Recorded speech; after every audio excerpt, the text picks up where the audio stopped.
Hello, hello. Day 5 of my 14-day challenge.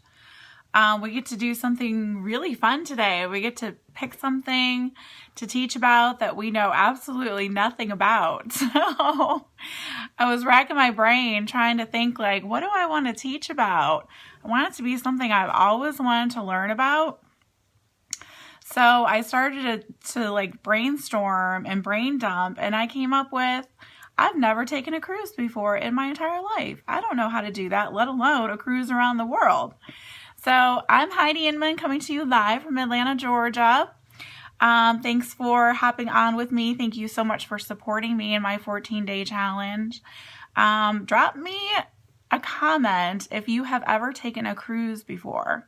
This is something I've never done before. I've never taken a cruise, let alone a cruise around the world. So it's just something people say a lot, you know. They're always like, oh, if I had the money, I would take a cruise around the world. And I've heard that, and I've always wondered, like, how do you actually do that? Like, do people actually do that? And they do. It was really cool looking up about these itineraries. So drop me in the comments if you have taken a cruise and where you have taken a cruise to. I would absolutely love to know, because I might have to do this someday. I don't know about a cruise around the world, but definitely take a cruise. It just sounds like a blast. So, some tips that I found about taking a cruise around the world. I thought this was so cool.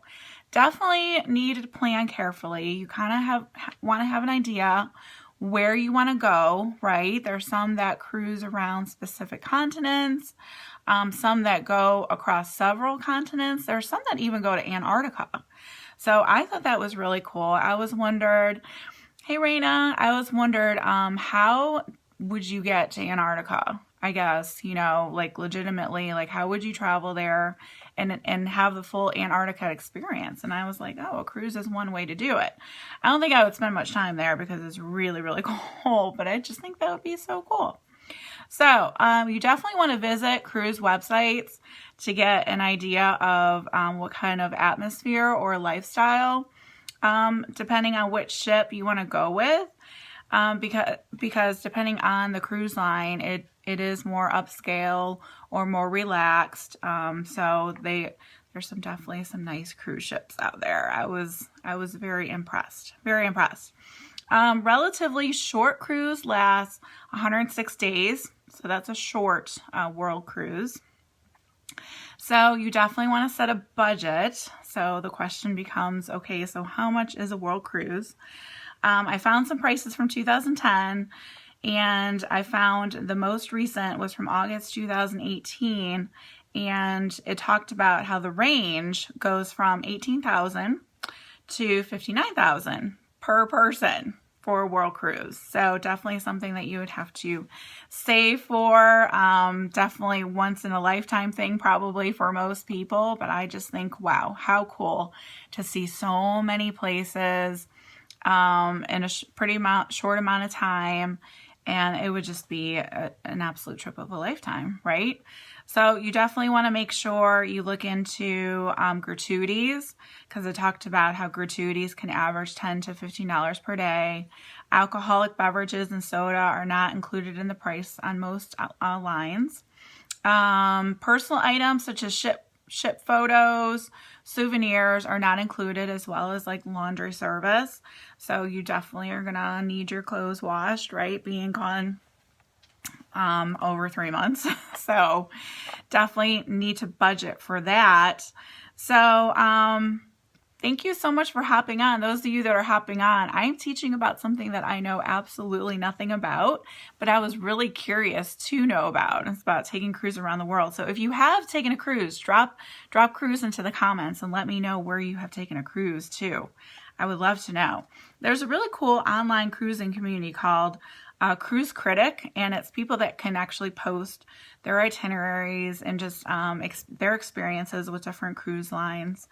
So I thought that was really cool that you were able to do that.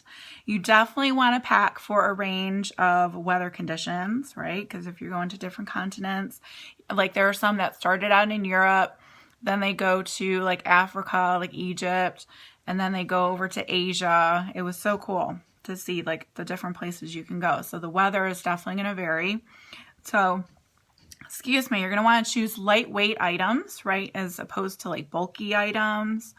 And always I recommend to carry a water-resistant windbreaker. So I thought that was a super good idea.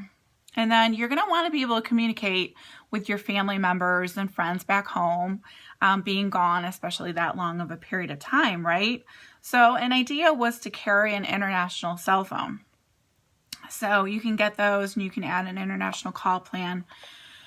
Also to your current phone, it says you can do that, or you can purchase a separate plan. They can be pretty expensive. It talked about $2.95 per minute from Turkey to the United States. That was just an example. Rates have probably gone up since then too. This was like a couple years ago. It talked about some apps that are really good too for international use. Skype, Kik, K-I-K, and WhatsApp, I know are used a lot for people that go abroad. Like those are things that you can text with, and Skype is also an internet phone service that you can use. So it talked about how for non-emergency calls, you can do that. Internet phone service is tough to beat. Make your calls while at the port. Okay, so when you're at the port, because calling from the ship carries a high surcharge. So I was like, ooh, that's good to know. And then definitely invest in insurance.